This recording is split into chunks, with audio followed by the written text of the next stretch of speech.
గత కొంతకాలంగా తెలంగాణ బీజేపీ రాష్ట్ర నాయకత్వంపై తనదైన శైలిలో విమర్శలు గుప్పించిన ఆ పార్టీ గోషమహల్ ఎమ్మెల్యే రాజాసింగ్ కీలక వ్యాఖ్యలు చేశారు. ఇక ఐక్యంగా కలిసి పనిచేద్దామంటూ రాజాసింగ్ స్పష్టం చేశారు.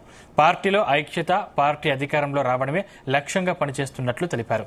తనను టార్గెట్ చేసి అడ్డంకులు సృష్టించాలని చూసిన నిస్వార్థంగా పార్టీ కోసమే పనిచేశానని తెలిపారు. ఒక పార్టీ కార్యకర్తనైనా తనను ఇబ్బంది పెడితే ఏం లాభమని ప్రశ్నించారు.